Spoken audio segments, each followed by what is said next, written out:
Niyaya ni Caerio na umakyat sa bundok ang 25 anyos na si Tolome isang araw ng 1:30 ng hapon.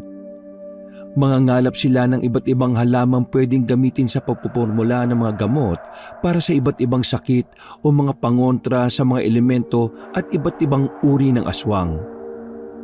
Si Caerio ang pinaka-leader ng mga albularyo sa baryo Linakasan. Ang baryong karamihan ay mga albularyo ang nakatira. Isa si Tolome sa personal na mga tinuruan ni Caerio upang maging mahusay at epektibong albularyo. Ang bundok na pinuntahan nila ay sa kabilang baryo pa, ang baryo Kinurva. Dito sila madalas mangalap ng mga halaman at mga parte o dagta ng mga puno. Habang umaakyat sila sa bundok, ay nag-uusap sila. Caerio, matanong ko lang ho, anong mangyayari kapag halimbawa nakapag-asawa ang isang albularyo ng aswang? Ano ho mangyayari sa kalalabasan ng kanilang magiging anak? Ay, ang kalalabasan ng kanilang magiging anak ba ikama? Abay, depende sa pagkakahalo ng genes ng mga magulang. Pwedeng mas lamang na dugong albularyo pa rin ang manalaytay sa kanya at ang dugong aswang patagulang. Pwede ring yung dugong aswang ang mangibabaw at ang dugong albularyo naman ang tago. At pwede ring pantay lang na mangibabaw at nasa individual na kung paano niya gagamitin ang pinagsama niyang mga kakayahan. Saka, bakit mo nga pala natanong ang ganyan, iho? Ho? Wala lang ho. Bigla ko lang hong naisip. Alam niyo naman, masyadong malikot ang imahinasyon ko. Kung ano-anong senaryo ang naiisip ko. Malay ho natin, makaenkwentro tayo ng kalahating aswang at kalahating albularyo. Tapos makikitira dito sa baryo natin para tiktikan tayo. Di ba mahirap kapag ganun? Sa bagay, may punto ka, iho. Isa rin talaga yan sa kailangan nating paghandaan. Hindi imposibleng dumating ang panahon na bigla na lang tayong salakayin ng grupo ng mga aswang. Kaya kailangan makapagpormula agad tayo ng langis na pandetekta ng mga taong kalahating aswang at kalahating albularyo. Caerio, kung sakaling ang madikta natin yung mas lamang sa dugo niya yung pagiging aswang kaysa pagiging albularyo, anong gagawin natin sa kanya? Pupugutan ho ba natin agad ng ulo o ano? Aba depende siguro sa laki ng porsyento ng pagiging lamang ng dugong aswang niya. Kung masyadong lamang, matik pugot ulo yon. Pero kung sakaling hindi naman ganon kalamang, pwedeng siguro pag-eksperimentuhan muna natin siya sa pagpupurmula ng mga halamang gamot at mga pangontra laban sa mga aswang. Paano ho kung halimbawa mas lamang yung dugong albularyo, matuksong gisingin yung kanyang dugong aswang at bandang huli magpa siyang maging aswang na lang kaysa maging albularyo? Magiging banta pa ba siya sa ating mga albularyo at sa mga tao? Magiging mas malakas po kaya siya kaysa purong aswang? Abay oo, iho. Magiging banta siya sa ating mga albularyo. Pwede kasing pagkaroon na siya ng kakayahang kontrahin ang kakayahan natin mga albularyo. Pwede pa ngang maging immune siya sa atin. Ibig ding sabihin magiging malaking banta rin siya sa mga tao. Oras na makatikim siya ng tao magiging agresibo siyang mambiktima. At ito pa iho magiging banta rin siya sa mga purong aswang. Ho? Magiging banta rin ho siya sa mga purong aswang? Bakit ho naging ganon? Di posible rin hong kalabanin niya yung mga purong aswang. Oo, tama ka, Tolome. Kakalabanin talaga siya ng mga purong aswang. Papanong hindi? Nandun ang tendensiya niyang pati puro aswang katatakaman niyang kainin na pares ng pagkatakam niya sa normal na tao. Liban pa sa dahilang mas malakas siya ng 3 beses sa puro mga aswang, ha? Ganun ho ba yun? Di, napakadelikado ho pala talaga na may makapasok sa baryo natin na kalahating albularyo at kalahating aswang. Pero teka, nakaengkwentro na ho ba kayo dati ng ganun? Oo, iho. Hindi nawawala sa kasaysayan ng angkan natin mga albularyo ang engkwentro sa tinatawag na hating lahi. Oo, bihira lang magkaroon ng ganyang lahi at hindi rin sila dumarami sa kadahilan ng hindi na ipapamana ang ganyang genes. Isa pa, ang mga aswang takot magpalahi sa mga albularyo. Alam mo na yung mga tendensiya tulad ng mga nabanggit ko. Pagdating sa ating mga albularyo, may espesyal na layunin kung bakit ang ilan nating kalahi nagtatangkang lahian ng ilang aswang. Hindi nga lang madali ang ganitong mga pagtatangka. Mahirap at delikado kasi. Magiging madali lang kung makakatagpo ang isang lalaking albularyo ng mabait na babaeng aswang. Ang magiging anak nila ay magiging malaking asset sa angkan ng lahi ng mga albularyo. Lalo na kung maayos na gagabayan o sasanayin. Oh? Talaga? Magiging asset sila? Pero paanong paraan ho sila magiging asset? Malaki. Malaki ang magiging papel nila. Kapag dumating ang panahon na maglalaban ang kampo ng mga aswang at kampo ng mga albularyo, hindi imposibleng mangyari yon, ha? Malaking papel na hindi pwedeng basta-basta malaman ng iba, mapa-albularyo man o ng mga aswang. Walang ibang dapat pagsabihan, liban siyempre sa akin. Hindi rin ho pwedeng sabihin sa mga magulang niya, halimbawa? Hindi. Hindi na kailangan dahil alam na ng kanyang mga magulang ang kanyang papel. Maliban na lamang kung ang kanyang inaakalang mabuting inang aswang magtaksil. Yun ang mahirap. Malaking sakripisyo ng pagtitiwalang sangkot.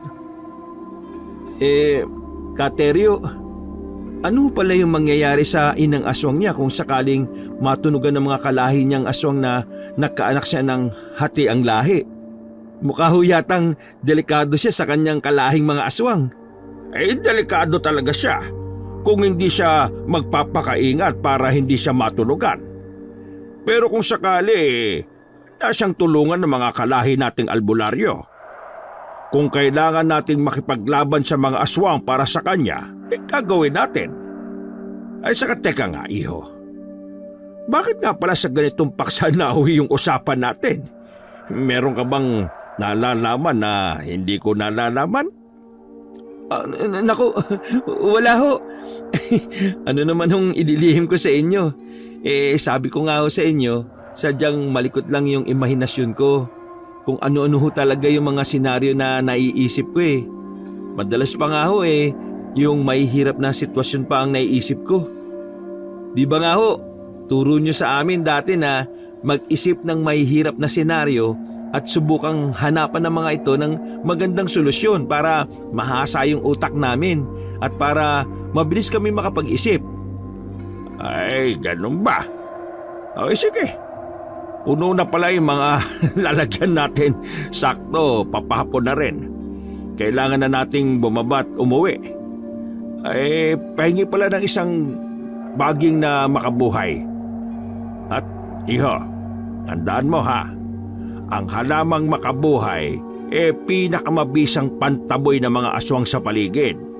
Huwag mong kalilimutan magdala nito palagi at itago mo sa katawan mo.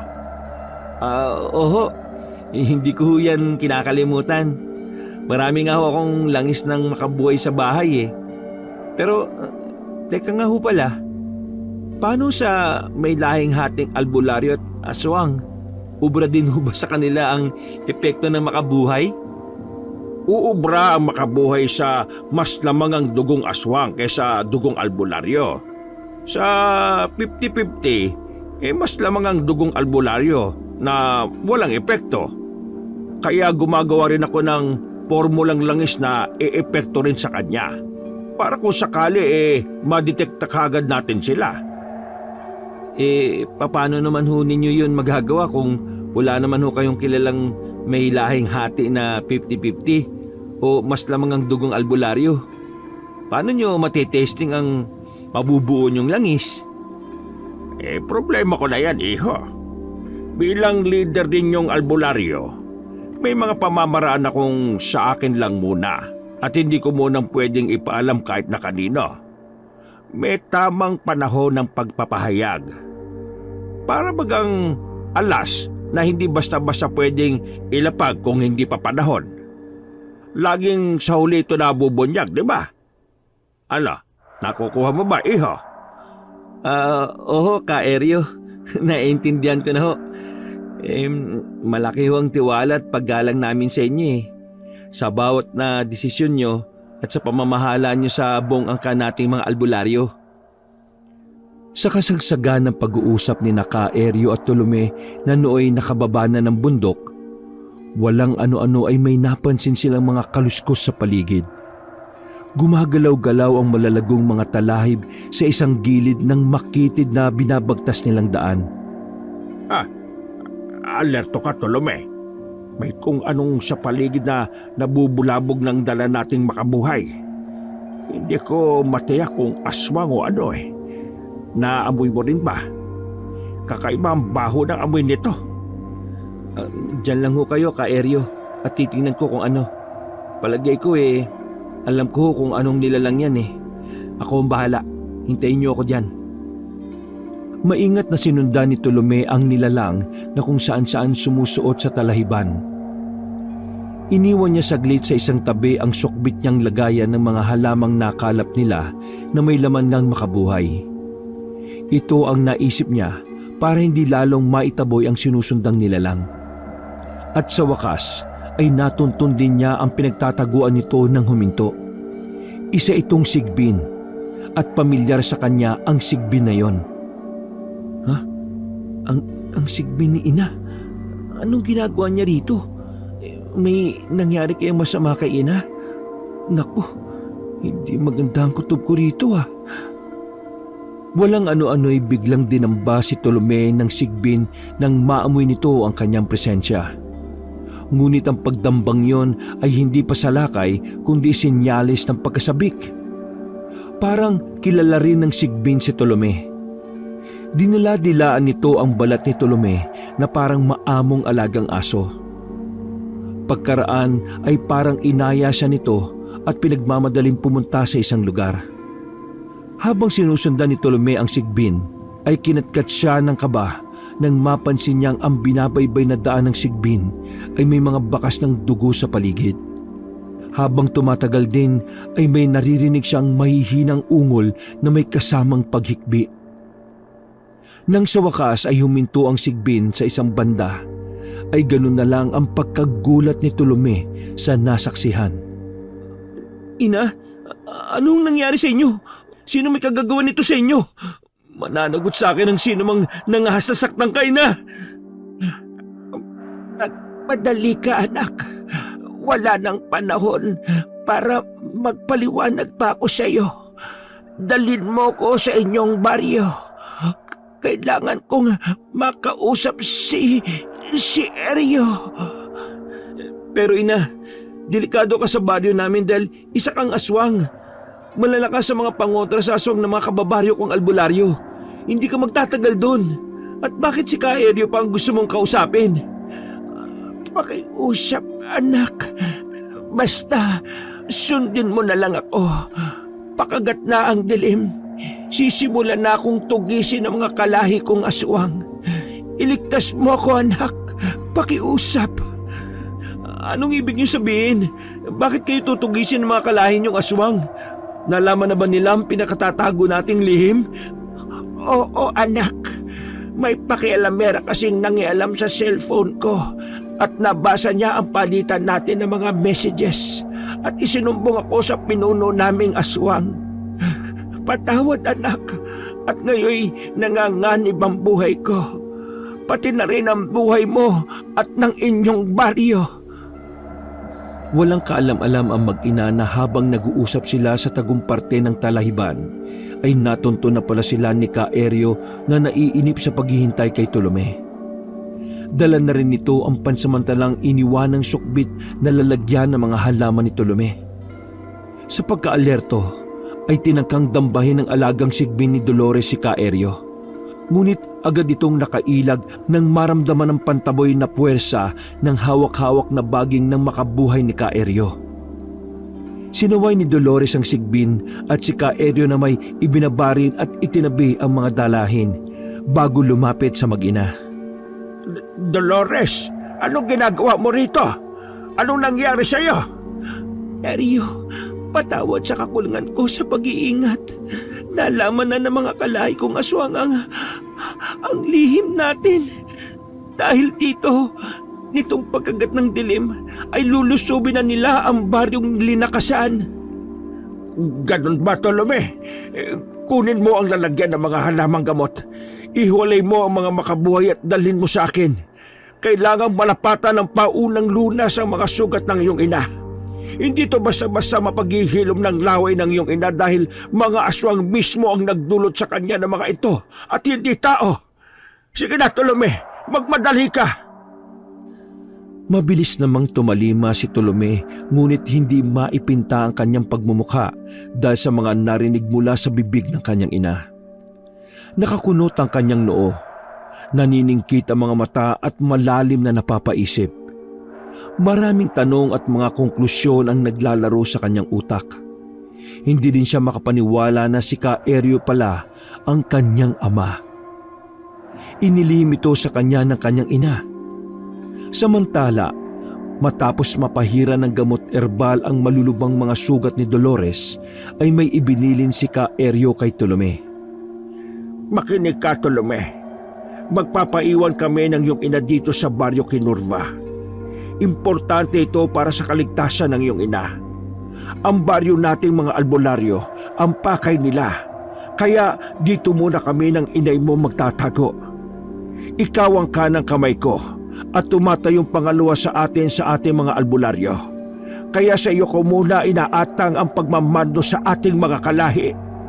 Magtiwala ka sa sarili mong mga kakayahan. Anak ko, sundin mo lang ang lahat ng mga itinuro ko sa iyo. Sige na, lumarga ka na. Isama mo na rin itong alagang sigbin ng iyong ina. Ang amoy nito ang ikatutunto namin kung sa amin siya sasama. Kung tungkol naman sa amin ng iyong ina, huwag mo kaming alalahanin. Marami akong alam na paraan para hindi kami matunto ng mga aswang dito sa baryo Kinurva. Anak, sana'y maunawaan mo kami ng iyong itay. Ikaw ang tanging pag-asa namin kaya mahigpit ka naming inilihim sa loob ng mahabang panahon. Sa iyo nakasalalay ang kaligtasan ng baryo Linakasan at ikaw ang tanging inaasahan naming lilipol sa baryo ng Katungkab na baryo ng masasama at mababangis na mga aswang kung saan ako nagmula. Kung tungkol naman sa mga katulad kong mabubuting mga aswang, alam mo na kung ano ang gagawin. Naituro ko na sa iyo ang kanilang palatandaan at kung paano mo sila mahihikayat na makipagtulungan sa iyo. Mabilis na bumiyahe si Tolome pabalik sa baryo Linakasan gamit ang kanilang tricycle na siyang sinakyan nila ni Ka-Eryo nung bandang tanghali. Wala siyang inaksayang panahon para balaan ang kanyang mga kababaryo at manduhan ng kung ano ang mga dapat nilang gawing paghahanda laban sa paglusob ng mga aswang pagkagat ng dilim. Nang dumating siya sa baryo, ang kasama niyang sigbin ay nag-anyong hangin sapagkat hindi ito basta nagpapakita sa karaniwang mga tao. May isinabit din si Tolome rito kung anong parang kwintas na baging na isa rin sa mahigpit na ibinilin sa kanya ni Ka-Eryo para hindi ito tablaan ng anumang pangontra rito ng mga kababaryo nilang albularyo at para maitago na rin ang matapang at mabaho nitong amoy. Inutusan ni Tolome ang kanyang mga kababaryo na agarang magtipon-tipon para sa kanyang importanteng mga sasabihin. Makinig kayong lahat mga kababaryo ko. May nakaengkwentro kaming aswang ni Kaeryo pagbaba namin sa bundok sa baryo Kinurva nang mangalap kami ng mga halaman. Ngayon ay nagbabanta silang lusubin ang ating baryo nitong pagkagat ng dilim. Si Kaeryo ay nagpasya sa baryong Kinurva muna manatili at magtago dahil may ilang mga taga-barangay Kinurva ang nangailangan na iligtas sa mga buhay nila. Sa akin muna iniatang ang kanyang papel pansamantala bilang kanyang kanang kamay.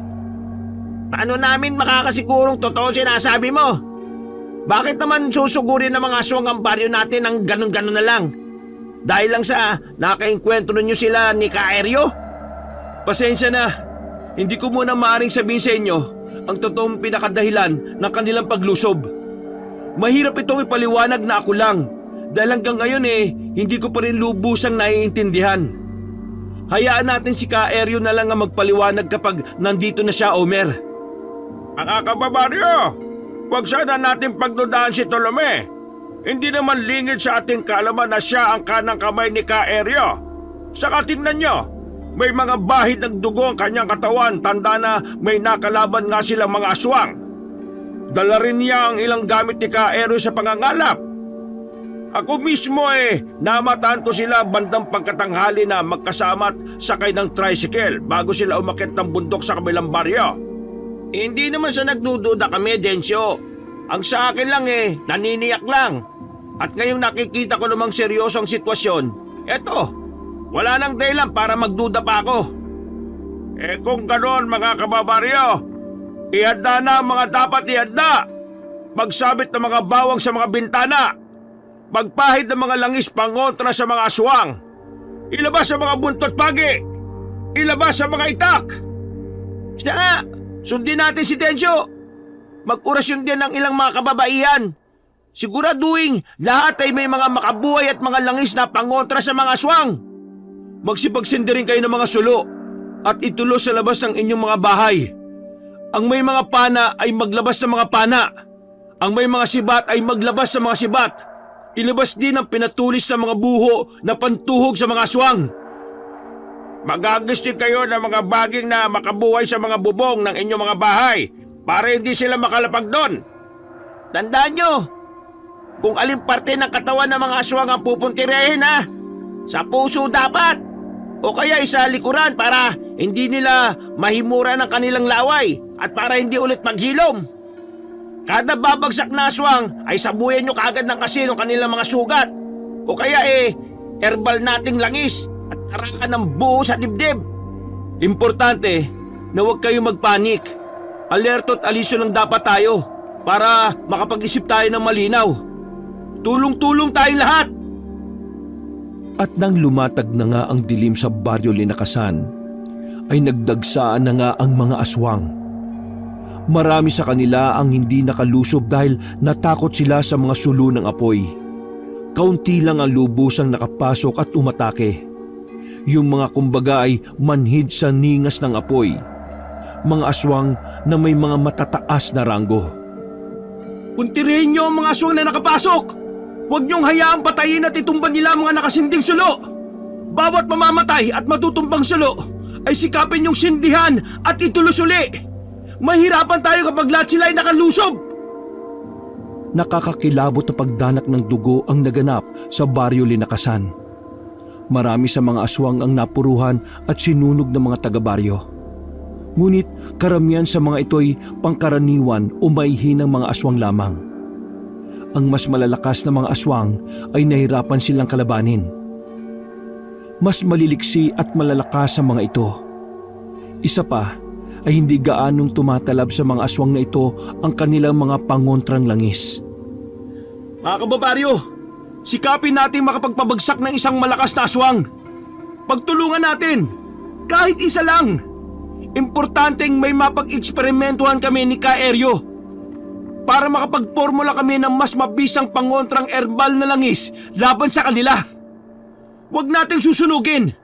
Igagapos lang natin ang mahigpit at ikukulong natin. Nahirapan silang makapagpabagsak ng isang malakas na aswang, pero nagawa naman nila. Si Tolome mismo ang gumapos dito sapagkat lihim siyang may kalakasang taglay na mas malakas pa sa pinabagsak nilang aswang. Minalis na mapuruhan ng ilan sa mga kababaryo ni Tolome na kagagawa ng mas malalakas na mga aswang. Tinangay din ng mga ito ang kanilang mga katawan. Buong magdamag ang matinding labanang nangyari. Natapos lang ang laban nang mag-umpisa ng lumatag ang bukang ni Wayway. Kusang nag-atrasa ng mga aswang dahil babalik na ang mga ito sa kanilang anyong tao na mahina na kapag nasikata ng araw. Kawawa naman ang mga napuruan at natangay sa mga kababaryo natin, Tolome. Marami rin sa mga kababaryo natin ang malubhang nasugatan. Kailangan natin ng maraming herbal na gamot. Ngunit lahat tayo pagod na at wala pang pahinga. Sino ang aatasan nating magsipagkuha ng mga halamang gamot? Huwag ka mag-alala, Mang Densyo.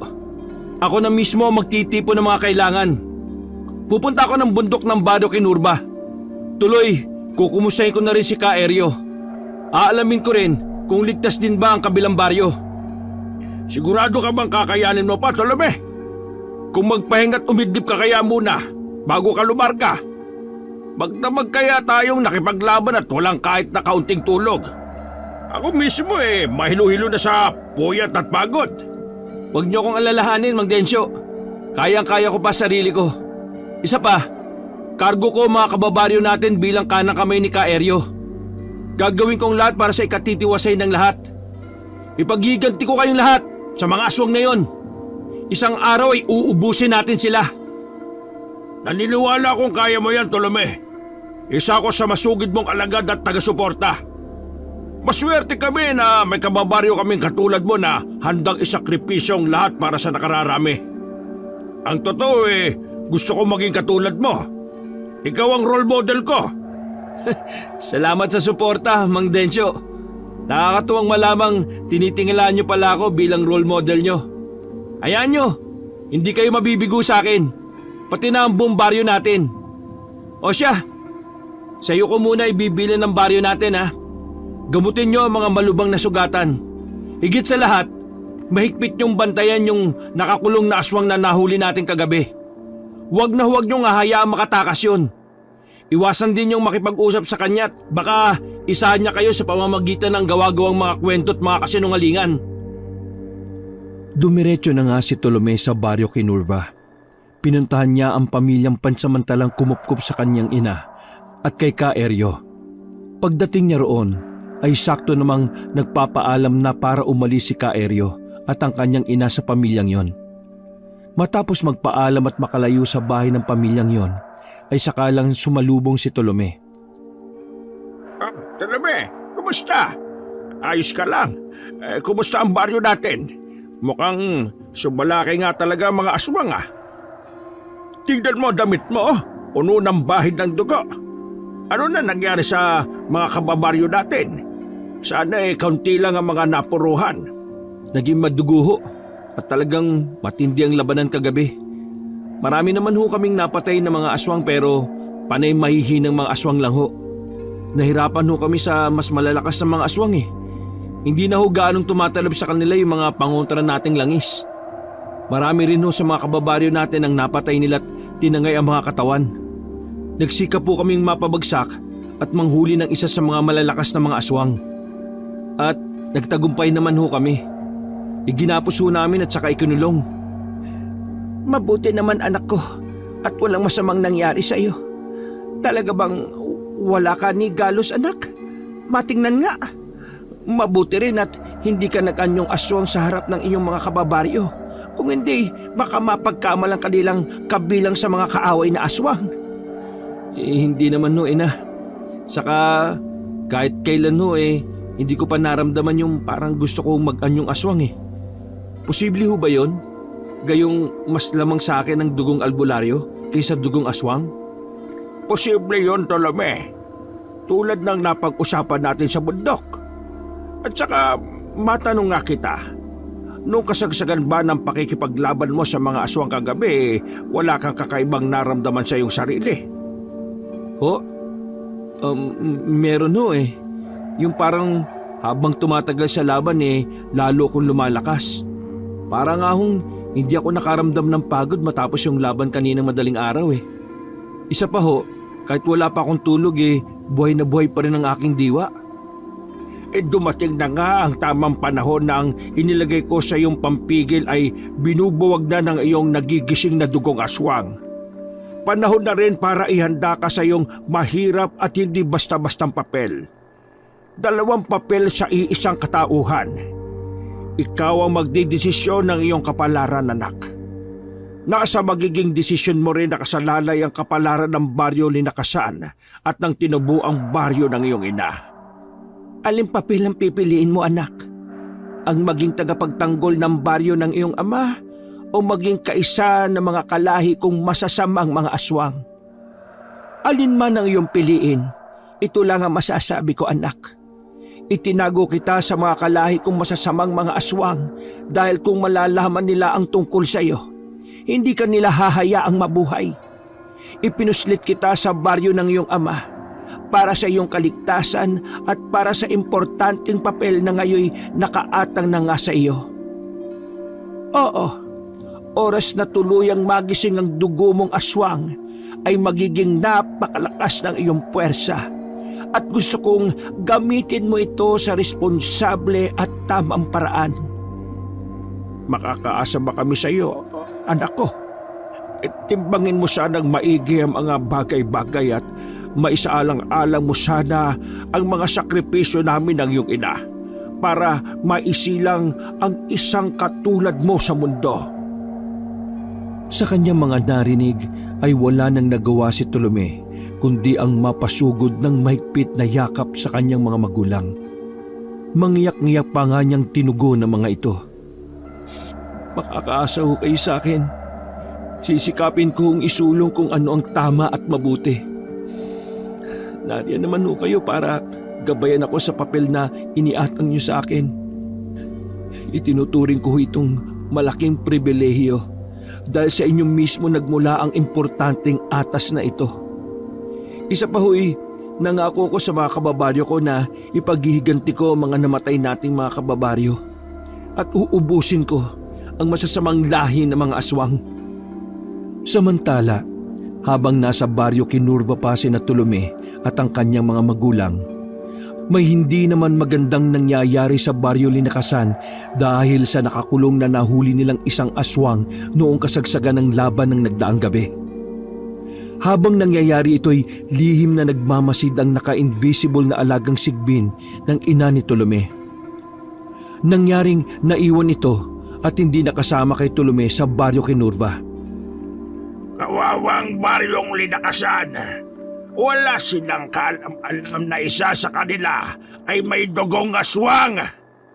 May kinukupkup silang balang araw ay babaliktad at uubos sa lahi ng mga albularyo.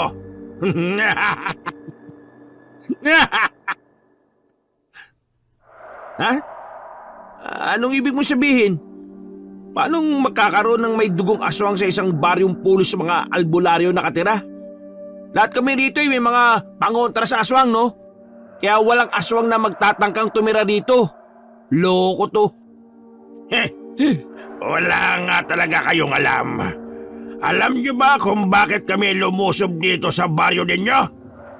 Malamang dahil gusto niyong magiganti kay Tolome at kay Kaeryo na dalawa sa pinakamalakas naming mga albularyo dito sa aming baryo. Kitang-kita mo naman ang labanan kagabi, di ba? Mas marami kaming napabagsak sa inyo. At isa ka sa minalas na nahuli. Hindi mo ba nararamdaman kung gaano kalakas ang gumapo sa iyo? Siya si Tolome, ang kanang kamay ng aming si Kaeryo. Tolome, malamang na siya ang anak ng taksil naming kalahing si Dolores. Totoong pambihira ang lakas niya. Isa sa senyales na may dugo siyang aswang. Siya ang tinutukoy ko. At kanang kamay pala siya mismo ng inyong leader? Kaduda-duda. Malamang na anak mismo siya ng inyong leader kay Dolores. Tumahimik ka! Akala mo ba maniniwala kami sa mga pinagsasabi mo? Hindi ba namin alam na nagtatangka ka lang na linlangin kami at gusto mo lang kaming guluhin at magwatak-watakin? Hindi ko kayo masisisi kung ganyan ang iisipin nyo sa mga sinabi ko.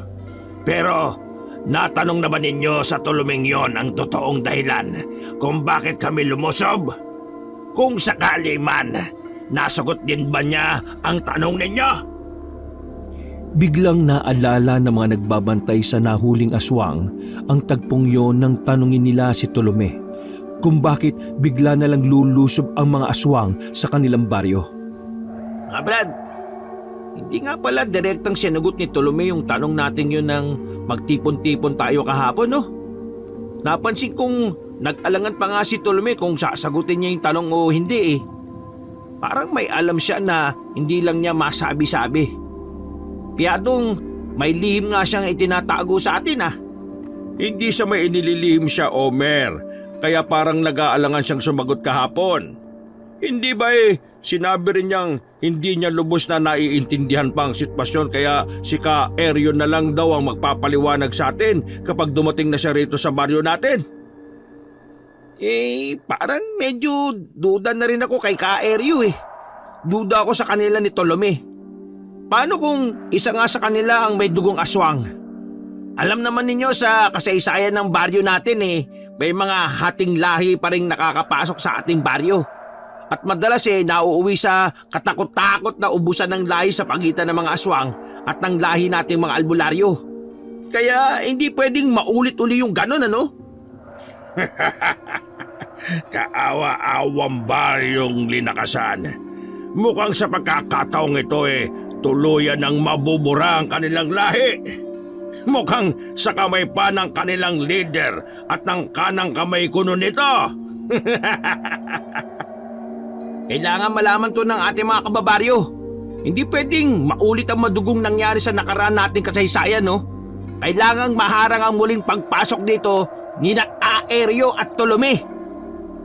Agad-agad ay humiwalay si Omer sa mga nagbabantay at tumatakbong pumaroon sa mga kababaryo para ipaabot ang mga impormasyong nasagap niya sa nahuli nilang aswang.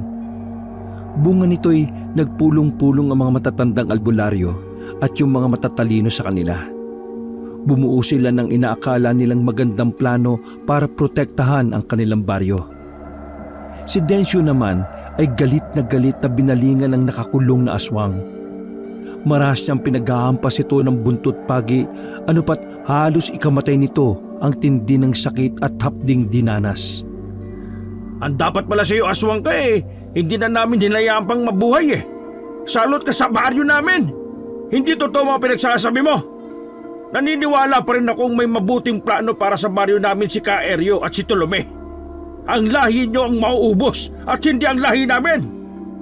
Samantala, pabalik sa baryo Kinurva ay namataan ni Dolores ang aswang na ina ni Tolome na humahangos ng takbong lumapit sa kanya ang alaga niyang sigbin na nagbuhat pa sa baryo Linakasan.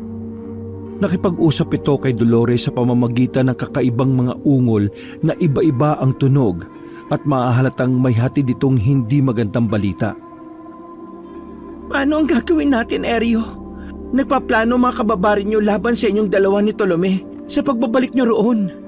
Ibinalita raw ng nahuli niyong aswang na meron daw dugong aswang ang isa sa inyo at kayo ni Tolome ang pinagsususpetsahan. Pinagdududahan na nila ang inyong pagkatao. Dapat hindi ka kagad umalis sa baryo natin, Tolome. Hinintay mo na lang sana ang pagdating namin doon ng iyong ina.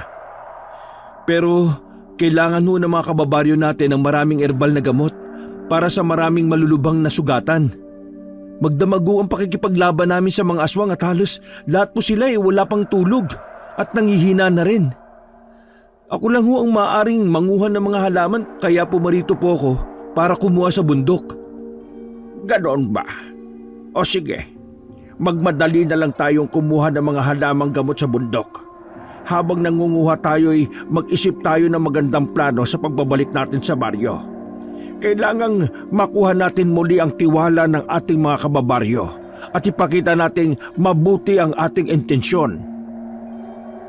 At umakyat na nga sila ng bundok at doon pinag-usapan ang kanilang plano habang nagtitipon ng mga kailangang halamang gamot. Isasama niyo na rin ba ako sa baryo Linakasan, Eryo? Hindi kaya pagbantaan ng mga kababaryo mo ang buhay ko kapag nalaman nilang purong aswang ako? Depende sa magiging paliwanag ko sa kanila, Dolores. Pero may tiwala ko sa ating mga kababaryo. Alam nila ang mga sakripisyong ginawa ko para sa kanila at maiintindihan ng mga nakatatanda roon ng mga naging aksyon ko kung bakit sumapit tayo sa yugtong ito. Paano ang anak natin? Sa kanya ako mas kinakabahan. Wala pa tayong kasiguraduhan kung kaninong lahi ang mas mangingibabaw sa katauhan niya. Alam kong mabait ang anak natin, pero hindi pa rin tayo nakasisiguro kung paano niya makokontrol ang dugong aswang niya. Siguro naman sa puntong ito baka lubusan na rin itong nagising. Natatakot ako, Eryo. Kalma mo lang ang sarili mo, Dolores. Ako man sa totoo lang kinakabahan sa anak natin. Pero sinisikap kong itago at huwag ipahalata sa kanya. Ikaw rin sana ay ganon ang gawin mo. Sa halip ipakita natin sa anak natin na 100% tayong nagtitiwala sa kanya.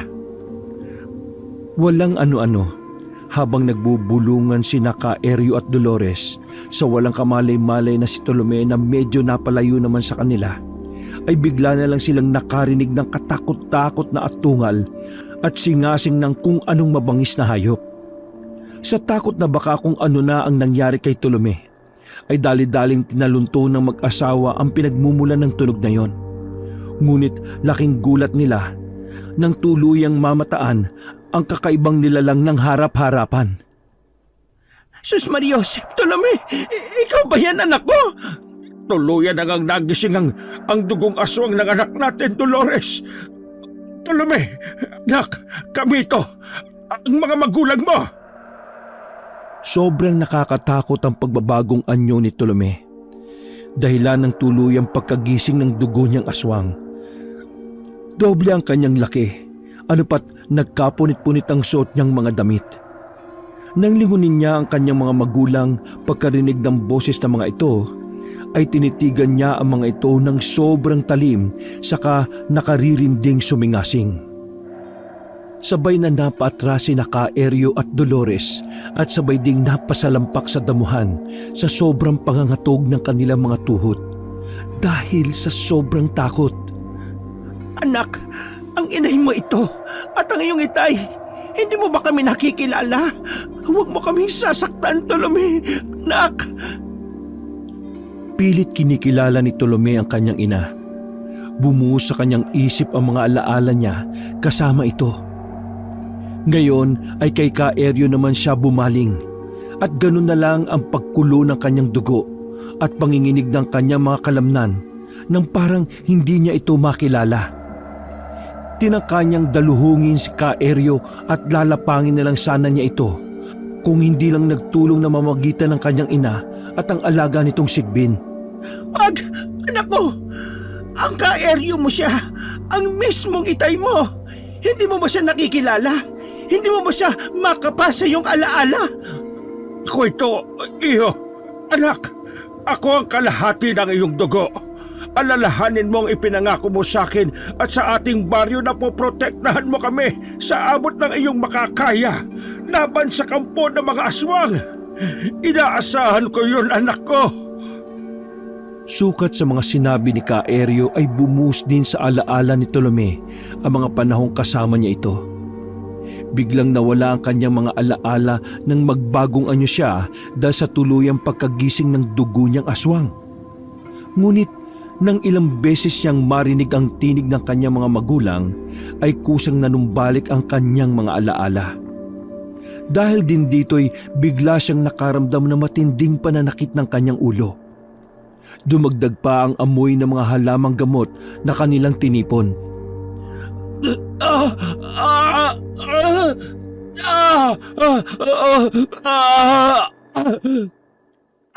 Anong nangyayari sa'yo? Ano ang nangyayari sa anak natin, Eryo?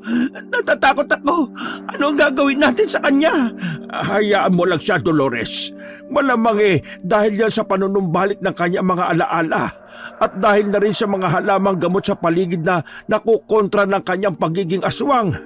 Palagay ko kusa ring inaawat ng dugo niyang albularyo ang dugo niyang aswang. Ngunit, paano kung hindi? Paano kung mangyaring mabaliktad ang mas lamang sa kanyang pagkatao? Kung dati mas lamang sa kanyang dugong albularyo dahil tulog pa noon ng dugo niyang aswang. Paano kung ngayong gising na to'y ito naman ang mangibabaw? Obserbahan natin siya kung ano pa ang mangyayari sa kanya. Humanda rin tayo para kung sakaling manganib tayo, Dolores. Maghanap tayo ng pwede nating gamitin pamprotekta sa ating mga sarili. Papatay natin ang ating anak. Hindi, Eryo. Hindi ko maatim kahit ang saktan man lang ang anak natin. Saka, kahit kung sakaling maging mas lamang sa kanya ang dugong aswang, siguro'y hindi pa rin niya tayo magagawang saktan. Maaamoy ng anak natin ang ating dugo kahit papaano'y kaamoy tayo ng kanyang dugo. Habang nag-uusap ang mag-asaway, hindi nila namalayang wala na pala sa paligid si Tolome. Eryo, nasaan ang anak natin? Pati ang alaga kong Sigbin ay nawawala. Sinundan kaya nito ang anak natin? Ang gagawin natin ngayon, Eryo?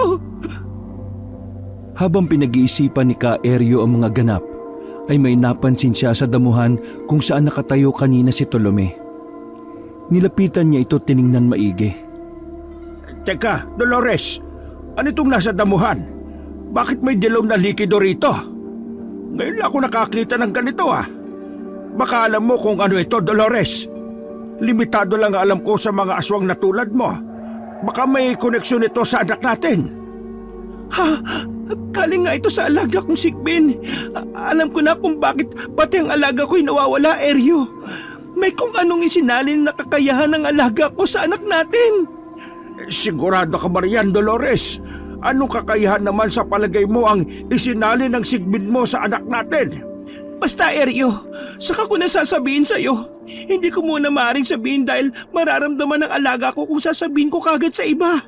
Baka magtampo yun at bawiin ang isinalin nito sa anak natin. Sa ngayon ay isisikreto ko muna ito. Saka mo na lang malalaman kapag nagtagumpay ang plano ng Sigbin ko. Ganun ba? Kung ganun kailangan na natin bumalik sa linakasan. Hindi pwedeng pabayaan natin sila roon. Sigurado akong babalik para sumalakay muli ang mga aswang pagsapit ng gabi. Ikaw na rin ang nagsabi sa plano ng leader ninyo na hindi sila titigil sa pagsalakay hanggat hindi kanila napapatay at ang anak natin. Handa na ako sa mga posibleng mangyari. Patutunayan ko sa kanila na malinis ang ating intensyon para sa Baryo Linakasan sa kabila ng lahat. Sa Baryo Linakasan naman, bago pa makarating doon sina Ka Eryo at Dolores, bandang tanghali ay may nauna nang nagdala roon ng tumpok-tumpok na mga halamang gamot. Si Dencio na isa sa maigpit na nagbabantay sa nakakulong na nahuling aswang ang nakapansing may kung anong hindi nakikitang nilalang na naglalapag na mga yon malapit lang sa kinaroroonan niya. Naramdaman niya ring parang may kung anong humahagibis palapit sa kanya. Mang Dencio, magmadali kang ipamudmud ang mga halamang gamot na nakikita mo sa mga kababalyo natin. Ako na muna ang bahala magbantay sa aswang na ito. Tolome, ikaw ba yan? Bakit hindi kita makita? Anong nangyari sa'yo? Ako nga ito. Saka ko na ipapaliwanag sa iyo ang lahat. Sa ngayon ay sikreto muna natin ito. Ito ay para sa kaligtasan ko. Para mailigtas ko rin ang buong baryo sa pagsalakay muli ng mga aswang mamayang gabi. Sige na, magmadali ka. Ako nang bahala sa aswang na ito. Sige, masusunod. Salamat talaga sa mga sakripisyo mo. Siya nga pala, paano si Ka Eryo? Hindi mo na siya pwedeng bumalik dito sa baryo. Mangyari, ipinagkalat ni Omer sa mga kababaryo natin ang kung ano-anong sinabi ng aswang na yan sa kulungan. May kinalaman sa inyo ni Ka Eryo. Ako naman hindi naniniwala sa mga yon. Malaki ang tiwala ko sa inyo ni Ka Eryo. Alam ko, Dencio. Kaya nagtitiwala rin ako sa iyo. Isa ka sa mga importanteng asset ng baryo natin. At malaki ang pasasalamat ko sa iyo. Sige na, magmadali ka na. Kailangan na ng mga kabaryo natin ng mga halamang gamot na yan. Maghahanda pa tayo para sa muling pagsalakay ng mga aswang mamayang gabi. Habang ipinamumudmod naman ni Dencio ang mga halamang gamot kasama ang ilan niyang pinagkakatiwala ang mga kababaryo, ay siya naman pagdating ni Naka-Eryo at Dolores. Nang makita sila ng kanilang mga kababaryo'y kaagad silang pinalibutan na may daladala pang mga pangontrang langis at inumangan sila ng mga hawak nilang sandata. Mga kababaryo, narito na si Ka-Eryo na may kasamang babaeng hindi natin kilala. Sabuyan sila ng mga pangontrang langis dahil baka tutungang may dugo silang aswang. Paano na ako, Eryo? Kapag nasabuyan ako ng langis, ito na nga bang kinatatakutan ko eh. Malalaman nilang isa akong aswang. Mga kabaryo, sandali lang. Kumalma muna kayo. At huwag kayong magpadalos-dalos. Makinig muna kayong maigi sa mga sasabihin ko. May kinalaman sa mga impormasyong nasagap ninyo tungkol sa akin at kay Tolome. Panahon na rin siguro para ipaalam ko sa inyo ang isang mahalagang lihim.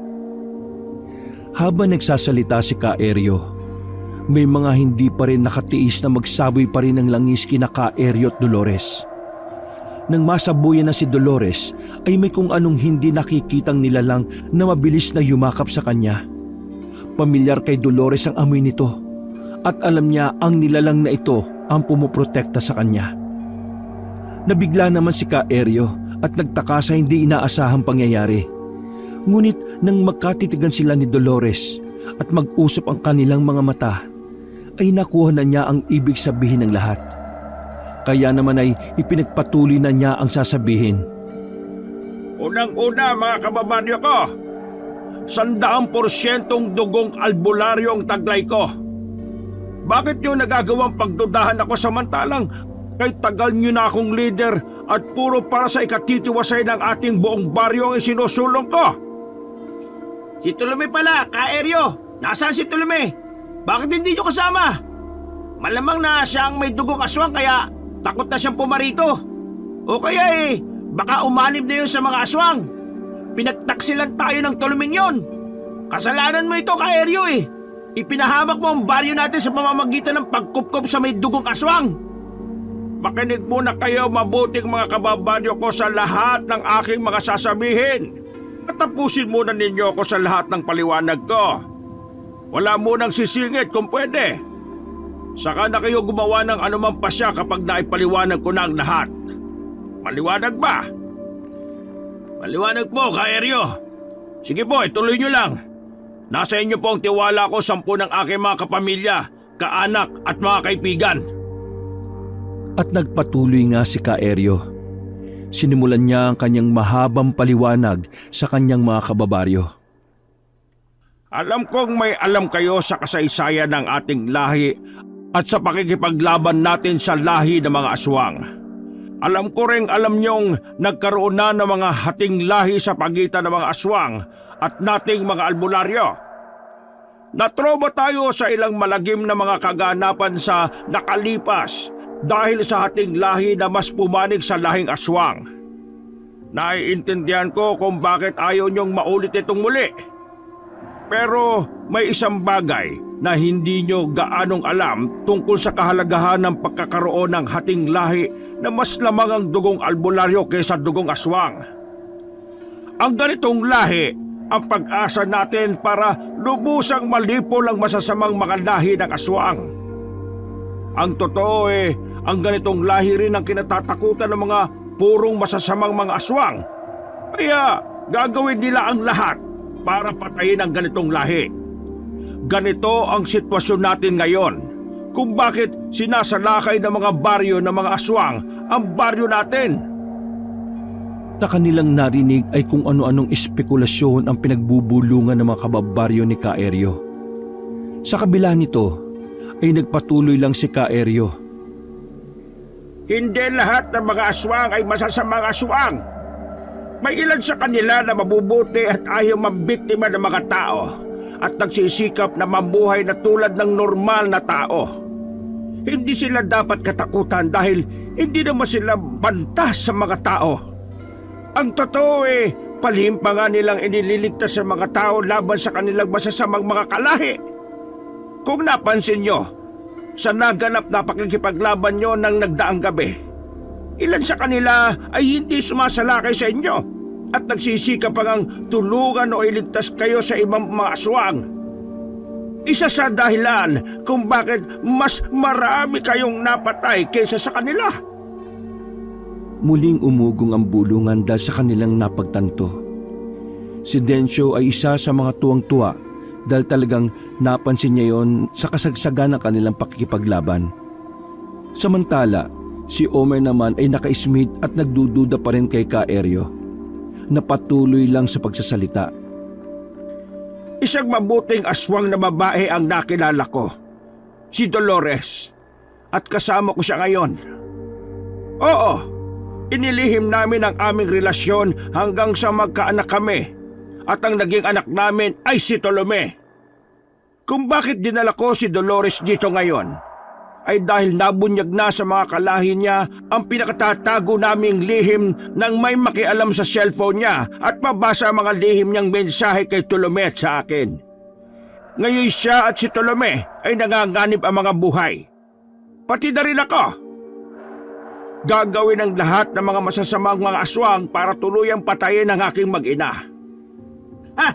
Kayo pala ang dahilan kung bakit pati ang buong baryo natin ay nadamay Mga kababaryo, ikulong natin sila. Sila lang palang pakay ng mga aswang Kaya pag sumalakay ulit sila mamayang gabi, ay ibigay na lang natin sila para wala na tayong problema.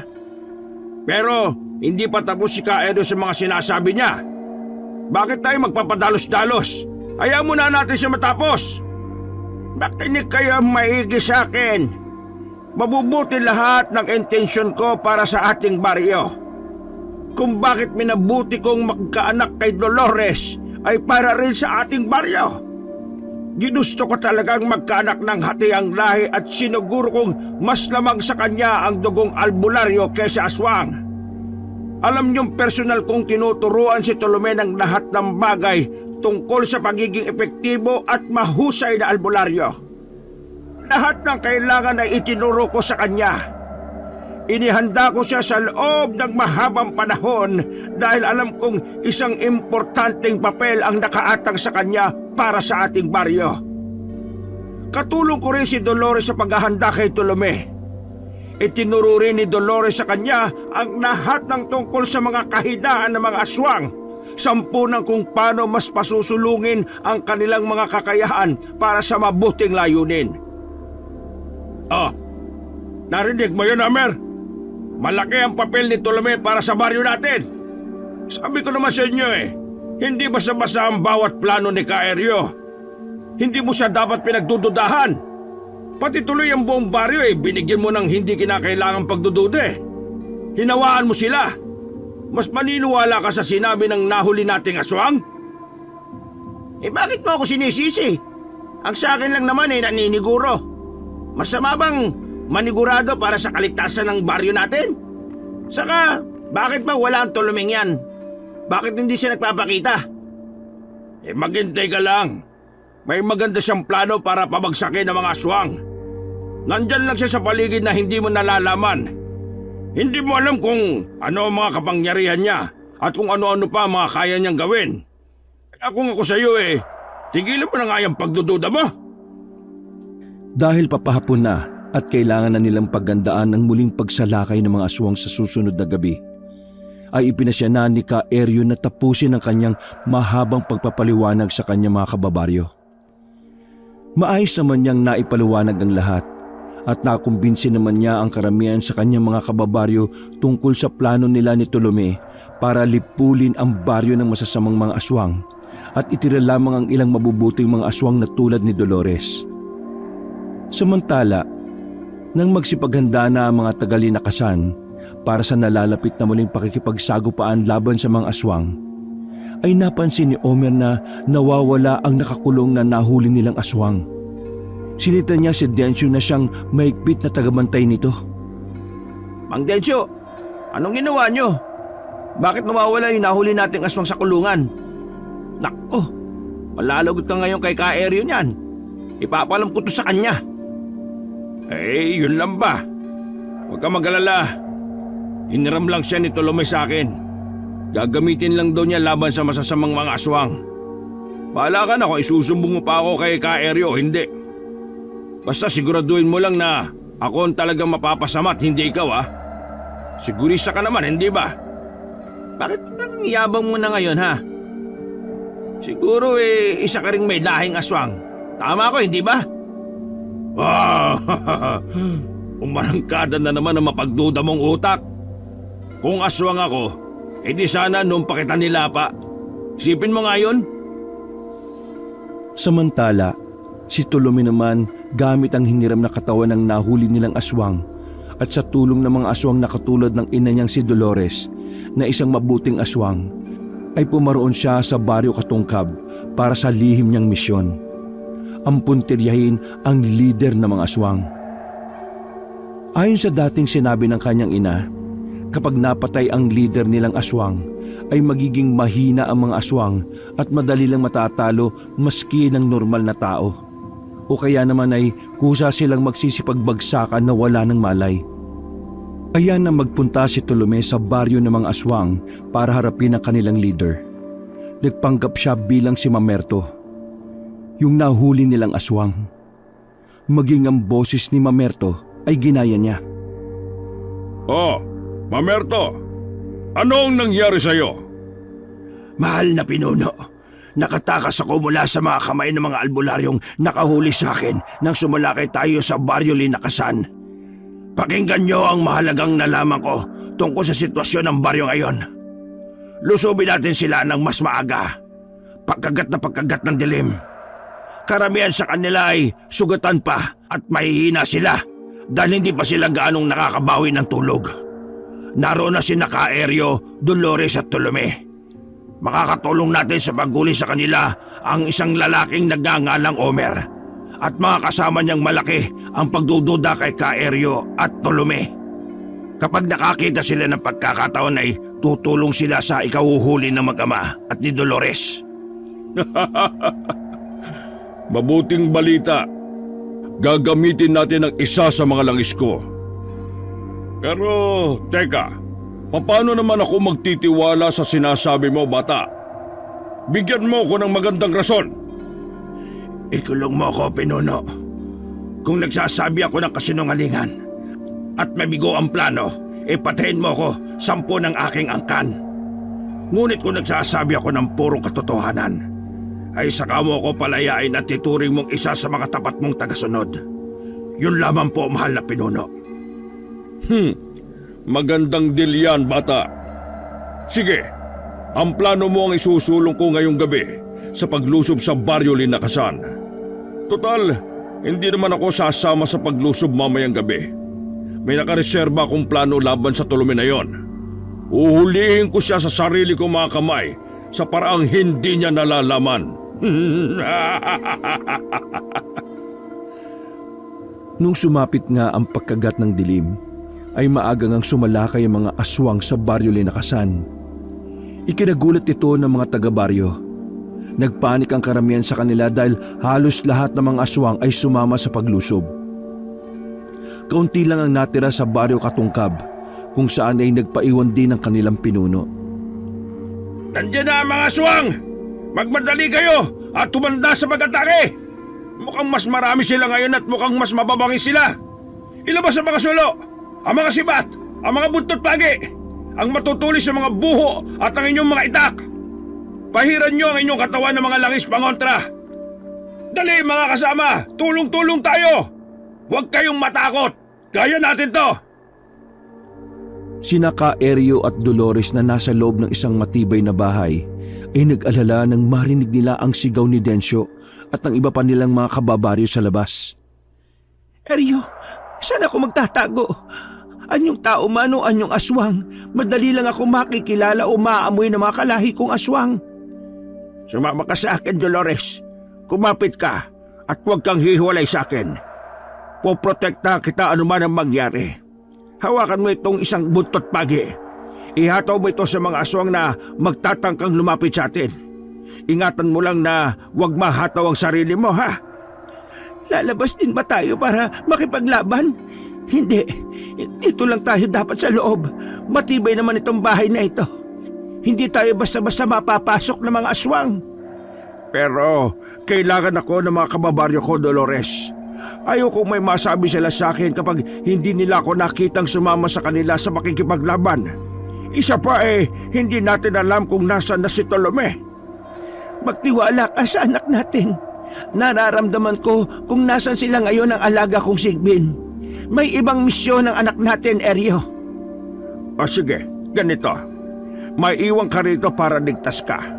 Ako na lang ang lalabas. Kailangan kong manduhan ang ating mga kababayan. Paglabas ko ng pinto kagad mong isara at ipadlak ang pinto, ha? Pumunta ka sa basement para hindi ka nila maamoy. Hindi pa talaga kita mapipigilan, Eryo. O siya, mag-iingat ka. Kilala ka naman ng mga kalahi kong aswang na mabubuti. Tutulungan ka nila sa labas. Tandaan mo ang pinakakahinaan ng mga aswang. Doon mo sila puntiryahin.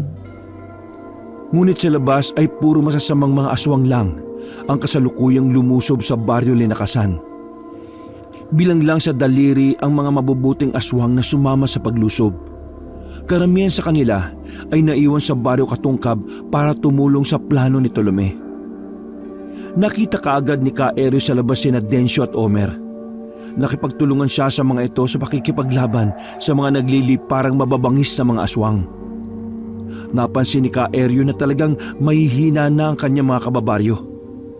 Marami sa kanila ang nangangambang matalo ng mga aswang kung hindi lang pasimpleng tumutulong ang mabubuting mga aswang na ang mga palatandaan ng pagkakakilanlan ay itinuro sa kanya ni Dolores at bandang kaagahan ay itinuro rin niya sa kanyang mga kababaryo. Ka-Eryo, mukhang hindi natin kakayanin ang napakarami mga aswang na ito, ah. Naawa ko sa mga kababaryo natin. Mahina na talaga sila. Mukhang mapupulbos tayo nito. Nasaan na ho ba si Tolome? Siya ang kailangan natin ngayon. Akala ko ba may nakahanda siyang plano, Mang Densyo? Kagaya ng sinabi mo. Yun pala wala ring may tutulong sa atin ngayong Tolomeng yun. Huwag mo siyang alalahanin. May kutob akong baka sa baryo Katungkab siya mismong lumusob. Napansin kong kakaunti lang ang mabubuting mga aswang na narito ngayon para tulungan tayo. Sa balwarte ho mismo ng mga aswang? Nako, delikado po siya ron. Ang pinuno po ng mga aswang ang makakaharap niya ron. Baka kailangan ko siyang puntahan. Ka-Eryo, kailangan ko siyang tulungan. Hindi na kailangan, Densyo. Mas kailangan ka namin dito. Isa ka pa naman sa pinakamalakas at pinakamaliksi sa pakikipaglaban. Oo, kayo ni Omer at na mga kasama niyong kalalakihan. Walang ano-ano, habang nagsasalita pa si Ka-Eryo, ay hindi nila napansin ang mabilis na pagdaluhong sa banda nila ng isang pagkalaki-laking aswang. Dinagit nito si Ka-Eryo. Nataranta naman sina Densyo at Omer at sinikap gumawa ng paraan kung paano mababawi si Ka-Eryo. Nakipagtulungan sila sa mabubuting mga aswang na nakapansin din sa nangyari. Samantala, sa baryo Katungkab, sa pinagkulungan ni Tolome na nagpanggap bilang mamerto, ay sinimulan na niya ang kanyang plano. Ang ginawa niya ay lumabas siya sa katawan ni Mamerto at bumalik siya sa pagiging invisible niya. Tulad ng kakayahang ipinahiram sa kanya ng alagang Sigbin ng kanyang ina. Madali siyang nakatakas sa kulungan dahil tumagos siya sa pader. Hinanap niya kaagad ang kinaroroonan ng pinuno. Agad naman niya itong nakita na nakaupo pa rin sa kanyang marangal na tronong may ulo ng isang demonyo. Nagulat pa si Tolome nang mapalingon sa kinaroroonan niya ang pinuno na parabang nakikita siya nito. Pasibad pa itong lumapit sa kanya at nasaan yung aswang na ito. Sinakal siya nito sa liig at iniangat sa ere. Nagmukha siyang sobrang gaan lamang sa pagkakabuhat nito sa kanya. Sukat noon din ay bumalik na sa totoo niyang anyo si Tolome. Hindi na siya invisible. Akala mo ba ay hindi ko alam ang pinaplano mo, anak ni Dolores? Akala mo hindi ko alam na kakuntsaba mo ang ilang mga aswang dito? Pwes, Ikinulong ko na silang lahat. Wala ka ng katulong. At ngayon, tingnan natin kung kaya mo akong paslangin. Kung ganon, maglaban tayo. Hinahamo kita. Hindi ako natatakot sa isang katulad mo. Ganyan nga. Ganyan ang gusto ko. Matapang. Pero alam mo ba na isa akong hating lahi? Yun nga lang hindi katulad mong hating aswang at hating albularyo. Mas malakas ako dahil hating aswang ako at hating espiritista. Hindi ito nabanggit sa iyo ng iyong ina, malamang. Simple lang, dahil ako lang ang nakakaalam. Kaya isa lang ang masasabi ko sa iyo. Katapusan na ng lahi niyong mga albularyo. Wala ka ng baryong linakasan na babalikan pang muli. Naniniwala ako sa sinasabi mo, mahal na pinuno. Karangalan kong makalaban ng isang sobrang lakas na dahing katulad mo. Isa itong karanasang hinding-hindi ko makakalimutan. Sa sinabi ni Tolome ay kumulo ang dugo ng pinunong aswang. Dahil dito ay ito na ang kusang nagpasimula ng laban. Pwes, simulan na natin ang laban. Makikita mo ang hinahanap mo. Nagulat si Tolome nang biglang naging itim na usok ang pinunong aswang sa kaunti-unting naglaho. Biglang hindi niya alam kung ano ang kanyang gagawin. Mabuti na lang at naisipan niyang gisingin kaagad ang kanyang dugong aswang. Mabilis na nagbago ang kanyang anyo. Ngayon ay triple na ang kanyang inilaki sa hindi niya malamang dahilan. Kasabay nito ay triple ring gumana ang kanyang mga pandama. Agad niyang naamoy ang kinaroroonan ng pinuno at agad ding nascan ng kanyang tumalas na paningin. Kahit pasibad ang kilos nito sa tangkang pag-atake sa kanya, nasusundan nito ng kanyang mga mata at nasabayan din niya ang galaw nito. Lalo pang binilisan ng pinunong aswang ang mga kilos nito. Ngunit katakataka namang mabilis din itong nasasabayan ni Tolome. Bandang huli, biglang dumami ang katauhan ng pinunong aswang. Kung kaya biglang nalito si Tolome at nagawa siyang pabagsakin ng pinunong aswang. Ngunit agad na nakabawi si Tolome. Agad din niyang nasundan at nagaya ang espesyal na kakayangyo ng pinunong aswang. Dumami rin ang kanyang katawan at sabay-sabay na pinasugod ang pasibad sa natuntun niyang totoong katawan ng kalabang aswang. Hindi niya ito tinantanan at nanggigigil siyang pinagluray-luray ang katawan nito hanggang sa pinong magkapira-piraso. Sinunog ni Tolome ang nagkapira-pirasong katawan ng pinunong aswang hanggang sa maging abo. Sa ganoong paraan ay wala ng tsansang mabuhay muli ang pinunong aswang. Samantala, sa baryo Linakasan, ganun na lang ang gulat ni Nadencio at Omer nang biglang binitiwan si Kaeryo ng mga dumagit ditong aswang. Sumunod ay biglang nagkabagsakan sa lupa ang mga kalabang aswang. Kabilang na ang mabubuting mga aswang. Nakatinginan sa isa't isa ang tatlo. Anong nangyari sa mga aswang, Kaeryo? Bakit bigla na lang silang nagbagsakan? Ito na po bang resulta ng plano ni Tolome? Ito na nga siguro, Dencio. Siguro'y napatay ni Tolome ang pinuno ng mga aswang sa baryo Katungkab. Tagumpay ang kanyang plano. Nalipol na natin ang mga aswang ng baryo Katungkab. Ligtas na ang ating baryo! Paanong nagawa yun ni Tolome? Mag-isa lang ho niyang tinalo ang pinuno ng mga aswang. Ayan ka na naman, Omer. Pagdududaan mo na naman si Tolome. Tandaan mo, makapangyarihan ang tulad niyang kalahating aswang at kalahating albularyo. Walang imposible sa mga katulad niya. Ay siya, tara na. Kailangan natin sunugin ang lahat ng mga bumagsak na mga aswang at makabigla pa silang muling mabuhay. Ilabas niyo ang mga sulo at mga dayami. Magpadali kayo. Kaeryo, paano ang mga mabubuting aswang? Saka ang asawa po pala ninyong si Dolores. Ay, oo nga pala. Mabuti't pinaalala mo, Dencio. Huwag niyong susunogin ang mabubuting mga aswang. Mabubuhay pa ulit ang mga yon. Alam niyo na ang kanilang mga palatandaan. Ibukod niyo sila sa ligtas na lugar. Agad iniwan ni Ka-Eryo ang dalawa at nagmamadaling pinuntahan ang asawang si Dolores. Nang datnan niya ito sa basement ng bahay na pinagtataguan nito'y nagulat siya nang madatnan niya roon si Tolome na inaasikaso ang katawan ng walang malay nitong ina. Meron na rin nakahilerang iba pang mabubuting mga aswang na galing pa sa baryo Katungkab. Nasa tabi rin ni Tolome ang alagang sigbi ni Dolores. Hindi na malaya ni Ka-Eryo na napakalapad na pala ng kanyang pagkakangiti dahil sa mga nasaksihan. Lumarawan kasi sa isip niya na sa wakas ay mapapanatag na ang kanilang baryo laban sa pagsalakay ng mga aswang. Hindi na rin nila po problemahin kung papaano ulit magkakaroon ng malakas na hating lahi na tulad ni Tolome. Malaya na rin makikipanirahan sa kanila ang mabubuting mga aswang na pagkalipas ng isang araw ay muling mga bubuhay. Wakas,